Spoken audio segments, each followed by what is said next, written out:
Hello guys, my name is Chaudhary Amar, welcome to travel visa centre. आज हम एक another visa refuse की बात करेंगे। जो विज़िट वीज़ा रिफ्यूज़ हुआ है, ये एक मेरे व्यूवर का हुआ है। उन्होंने मुझसे फेसबुक पे कॉन्टैक्ट किया है और उन्होंने मुझसे बात की है। मैंने उनको गाइड किया, ये जो बिल्कुल फ्री में करता हूँ, कोई उसके पैसे वगैरह चार्ज नहीं करता। और मैंने उनको बताया कि उनको क्या करना चाहिए। अक्सर मेरे पास बहुत से रिफ्यूज़ल आते हैं और वो रिफ्यूज़ल मैं हमेशा शेयर करने की कोशिश करता हूँ जो एजेंट्स की गलती हो या फिर बंदे ने बाय सेल्फ अप्लाई किया हो, गलती की हो। तो बाय सेल्फ तो हमेशा लोग गलतियाँ करते हैं। यहाँ पे पॉइंट ये है कि जो एजेंट्स हैं, जो कंसल्टेंट हैं, जो पैसे चार्ज करते हैं और फिर वो उनके केसेस को रिफ्यूज़ करवाते हैं, उनके लिए बहुत ही शर्मनाक चीज़ है। अगर आपको काम करना नहीं आता तो आप लोगों के केस ना खराब करें। अगर आपको लगता है कि आप इस तरह से फाइल रेडी करेंगे और वो आपका जो वीज़ा ऑफिसर है वो आपकी बात को मानेगा, आपके माइंड को मानेगा, तो ऐसा नहीं है। वीज़ा ऑफिसर अपने पॉइंट्स को मानेगा, वो हर चीज़ का पॉइंट्स को कलेक्ट करेगा कि क्या चीज़ अथेंटिक हो सकती है।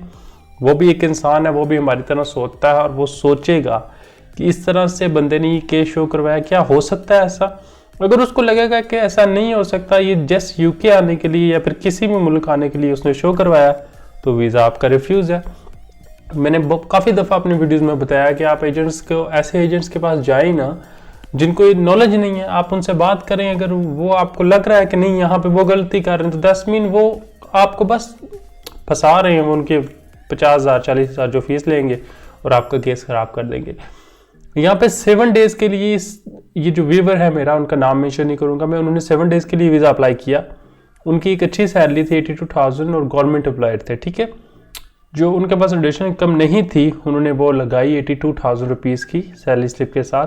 और वीज़ा ऑफिसर ने जो अकाउंट में एंडिंग बैलेंस था, क्लोजिंग बैलेंस जिसे कहते हैं, वो यहाँ पे उसने दिखाया कि आपके पास 5,659 पाउंड्स हैं, ठीक है। उसके बाद ये डेट उसने शो की और उसने कहा कि मैं देख रहा हूँ कि रेगुलर आपकी इनकम जो कि आपकी सैलरी है वो क्रेडिट होती है।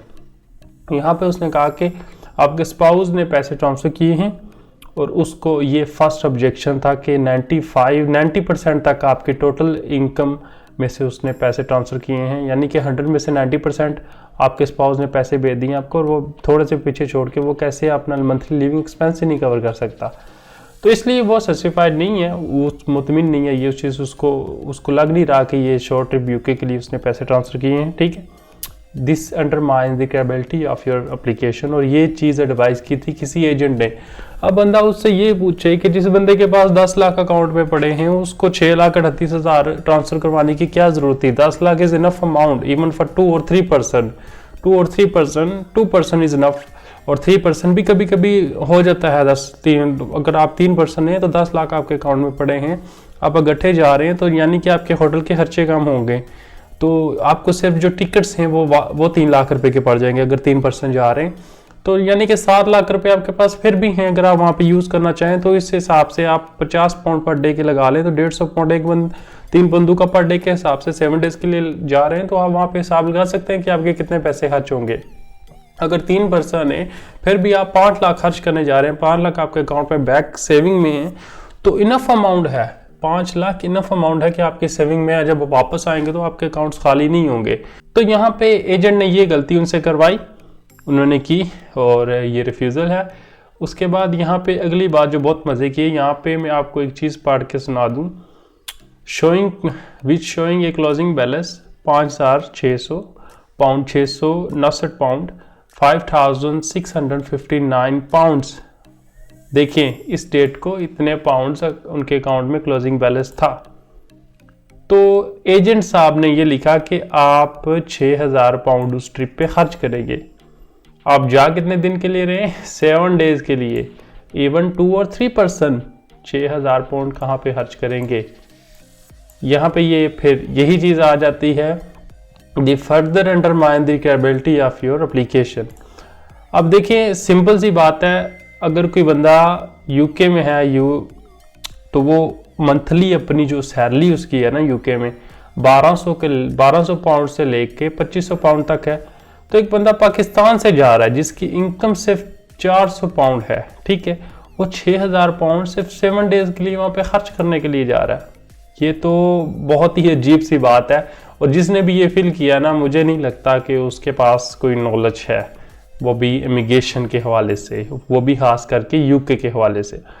तो यहाँ पे उसने ये वीज़ा एप्लीकेशन रिफ्यूज़ कर दी और ये सेकंड ऑब्जेक्शन लग गया। इसके बाद उसने ये लिख दिया कि जो भी आपने डॉक्यूमेंट्स दिए हैं, बैलेंस प्रॉपर्टी और ये वो मुतमिन नहीं है, और वो आप जेनुअली जो है ना विजिटर वीज़ा नहीं कर रहे अप्लाई, आप जेनुअन नहीं लग रहे और आपके पास इतना फंड ही नहीं है कि आप अपने ट्रिप को कवर कर सको, तो दैट्स मीन वो वीज़ा रिफ्यूज़ कर रहा है। अब देखें, एक वीज़ा ऑफिसर ने बिल्कुल वैसे ही सोचा जैसे एक आम बंदा सोचता।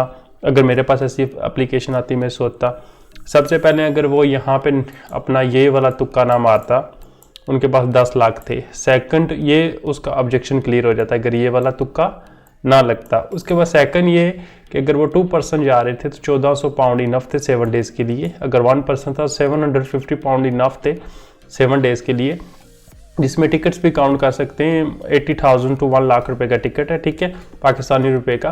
तो यहाँ पे 7 डेज़ का टूरिज़्म था और 750 और 800 पाउंड इनफ थे एक बंदे के लिए। तो इसके बाद वहाँ पे इनकी सिस्टर भी थी जिसका इनविटेशन लेटर भी था। अब देखें यहाँ पे वीज़ा अफसर ने कहीं पे भी उसको नहीं हाईलाइट किया और उसके हवाले से कुछ नहीं लिखा। चले हम उस बारे में बात भी नहीं करते। जो एजेंट्स की गलतियाँ हैं ना उसके हवाले से बात करते हैं। मानता हूँ कि अगर उसने इनविटेशन लेटर के सिस्टर से वहाँ से आया भी है तो उसमें भी कोई ना कोई हामी होगी जिस वजह से उसने उनको बिल्कुल कंसिडर नहीं किया और यहाँ पे मेंशन भी नहीं किया।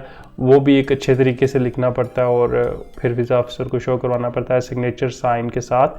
एंड देन अगर वो फाइनेंशियली सपोर्ट नहीं कर रहे, दैट्स नॉट मीन कि वो आपको स्पॉन्सर नहीं कर सकते। आप फाइनेंशियली स्ट्रॉन्ग है तो आप खुद भी जा सकते हैं और वो सिर्फ स्पॉन्सर लेटर भेज सकते हैं। अगर वो काम नहीं कर रहे तब भी कोई मसला नहीं है। मसला मेन चीज़ ये होती है कि बंदा वहाँ पे जा रहा है उनको मिलने के लिए या फिर फैमिली के लिए। तो यहाँ पे सिर्फ और सिर्फ उस एजेंट की गलती की वजह से ये वीज़ा रिफ्यूज़ हुआ है। यहाँ पे ये वाला तुक्का ना मरवाता और ये वाला तुक्का ना लगाता तो इनका वीज़ा 100% हो जाता, क्योंकि ये गवर्नमेंट एम्प्लॉय थे, शादीशुदा थे और एक अच्छे स्टेटस पे थे, अच्छी जगह पे थे, ठीक है। ये स्टेटस इस 95% तक ऐसे बंदों के वीज़ा हो जाते हैं। बस उस एजेंट की वजह से ये वीज़ा नहीं हुआ। तो मेरी एडवाइस इनको यही थी कि आप अब अगर आपका अब रिफ्यूज़ हो गया तो इसको हम चैलेंज नहीं कर सकते, क्योंकि ये आपने खुद स्टेट किया है वीज़ा एप्लीकेशन फॉर्म में और आपने स्टेट कर दिया, मतलब आपने साइन कर दिया।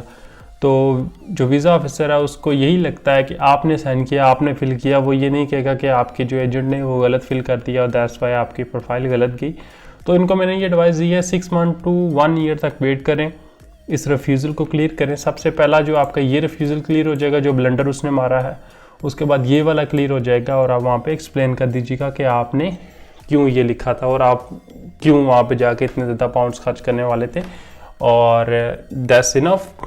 और ये वीडियो अगर किसी को मेरी पसंद आई और अगर किसी बंदे का भी वीज़ा रिफ्यूज़ हुआ वो मुझसे कॉन्टैक्ट कर सकता है, मैं ज़रूर उसको गाइड करूँगा। अगर अभी तक मेरे चैनल को सब्सक्राइब नहीं किया तो सब्सक्राइब करें। Hope so you like video. अल्लाह हाफ़िज़।